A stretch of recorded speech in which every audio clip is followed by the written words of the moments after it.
एक पुराने इस्लामी गांव की सुबह थी। मिट्टी के घर, हरे भरे खेत और हल्की ठंडी हवा चल रही थी।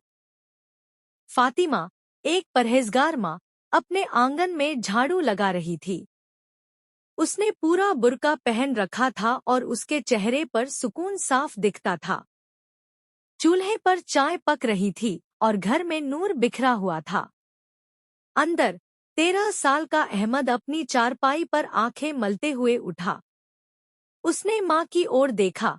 माँ ने प्यार से उसके सिर पर हाथ रखा। अहमद मुस्कुरा पड़ा। माँ की दुआ उसके लिए सब कुछ थी।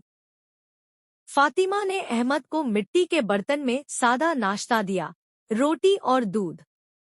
अहमद खुशी से खा रहा था, लेकिन माँ के चेहरे पर थकावट थी। कुछ दिनों से उसकी तबीयत ठीक नहीं लग रही थी, लेकिन उसने कभी शिकायत नहीं की। दोपहर में अहमद मस्जिद के बाहर इमाम उस्मान साहब के पास बैठा था। सफेद कुर्ता पायजामा पहने अदब से सुन रहा था। इमाम साहब ने कहा, जिसने अपने माँ बाप की खिदमत की, उसके लिए जन्नत के दरवाजे खुले हैं। अहमद ने उस बात को दिल से महसूस किया।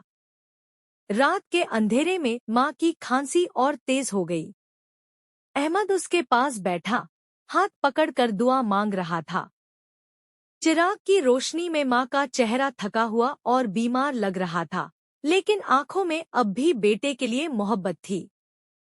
सुबह होने से पहले माँ ने बहुत कमजोर आवाज में कहा, बेटा, कभी नमाज मत छोड़ना, किसी का दिल मत दुखाना और हमेशा सच बोलना।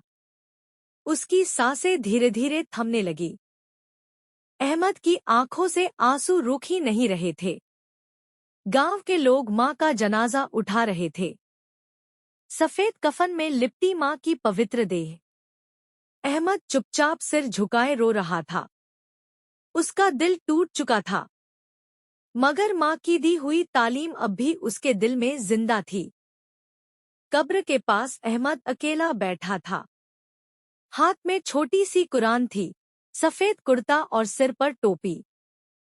चेहरे पर गम के साथ एक गहराई थी।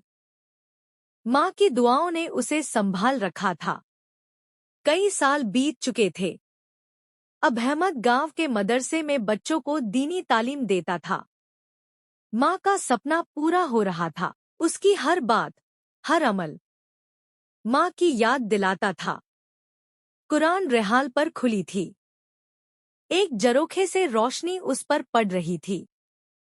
पीछे माँ और बेटे की पुरानी यादें एक धुंधली तस्वीर की तरह झलक रही थी।